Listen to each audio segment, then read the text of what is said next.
സാമ്പത്തിക പ്രതിസന്ധിയെ തുടർന്ന് ഇറാനിൽ രൂപം കൊണ്ട പ്രതിഷേധം കനക്കുന്നതിനിടെ ലോകത്ത് ആശയക്കുഴപ്പം ശക്തം. അമേരിക്ക ഇറാനിൽ ആക്രമണം നടത്തുമോ എന്ന കടുത്ത ആശങ്കയിലാണ് ലോകം. ഇറാനിലെ തെരുവുകളിൽ ചോരപ്പുഴ ഒഴുകുന്നു എന്നാരോപിച്ച് ആയത്തുള്ള ഖമേനിയുടെ ഭരണകൂടത്തിന് അന്ത്യശാസനം നൽകിക്കൊണ്ട് അമേരിക്കൻ പ്രസിഡന്റ് ഡൊണാൾഡ് ട്രംപ് തന്റെ ആവനാഴിയിലെ അവസാന അസ്ത്രവും പുറത്തെടുക്കാൻ ഒരുങ്ങുന്നു. ഇറാനിലെ പ്രക്ഷോഭത്തെ അടിച്ചമർത്തുന്ന ഇറാൻ ഭരണകൂടത്തെ പാഠം പഠിപ്പിക്കാൻ സൈനിക നീക്കത്തിനുള്ള പച്ചക്കൊടി ട്രംപ് ഏത് നിമിഷവും നൽകിയേക്കുമെന്നാണ് വൈറ്റ് ഹൌസിൽ നിന്നുള്ള സൂചനകൾ. അതിനുള്ള പ്ലാൻ അണിയറയിൽ ഒരുങ്ങുന്നു എന്നാണ് പുറത്തുവരുന്ന വിവരം. ഇറാനിലെ പ്രതിഷേധക്കാരെ അടിച്ചമർത്തുന്ന സൈനിക കേന്ദ്രങ്ങൾക്കും ഭരണകൂടത്തിന്റെ താവളങ്ങൾക്കും നേരെ കൃത്യമായ ആസൂത്രണം നടപ്പിലാക്കാനുള്ള മൾട്ടിപ്പിൾ ഓപ്ഷനുകൾ ട്രംപിന് മുന്നിൽ എത്തിക്കഴിഞ്ഞു എന്നാണ് വിവരം.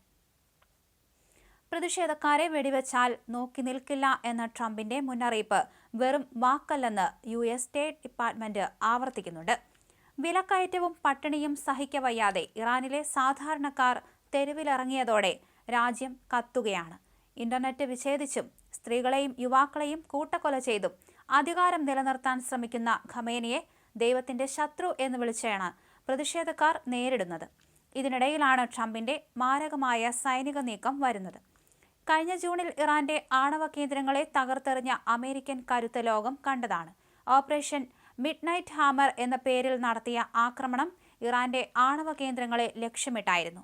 B-2 സ്പിരിറ്റ് ബോംബറുകളും ടോമോഹോയ്ക്ക് മിസൈലുകളും ഉപയോഗിച്ച് ഇറാന്റെ അഹങ്കാരമായിരുന്ന ആണവ പ്ലാന്റുകൾ ചാരമാക്കിയ ട്രംപ് ഇത്തവണ ടെഹ്റാനിലെ തന്ത്രപ്രധാന കേന്ദ്രങ്ങളെയാണ് ലക്ഷ്യം വയ്ക്കുന്നത്.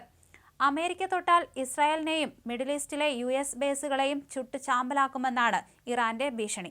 എന്നാൽ ഇറാന്റെ വ്യോമ പ്രതിരോധ സംവിധാനങ്ങൾ നേരത്തെ തന്നെ തകർക്കപ്പെട്ട സാഹചര്യത്തിൽ ഈ ഭീഷണി വെറും പാഴ്വാക്കാകാനാണ് സാധ്യതയെന്ന് പ്രതിരോധ വിദഗ്ധർ വിലയിരുത്തുന്നു. ഇറാന്റെ നീക്കങ്ങൾ ഇസ്രായേൽ അതീവ ജാഗ്രതയോടെ നിരീക്ഷിക്കുകയാണെന്ന് ബെഞ്ചമിൻ നെതന്യാഹുവും പറഞ്ഞു.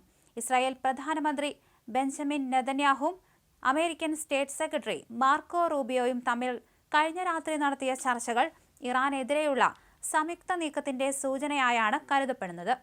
അതേസമയം പ്രതിഷേധം കനക്കുന്നതിനിടെ രാജ്യത്തേക്ക് മടങ്ങി വരുന്നുവെന്ന സൂചന നൽകി ഇറാനിലെ മുൻ കിരീടാവകാശി റസ പഹ്ലവിയും രംഗത്ത് വന്നു. സാമൂഹിക മാധ്യമമായ എക്സിലൂടെയായിരുന്നു അദ്ദേഹത്തിന്റെ പ്രഖ്യാപനം.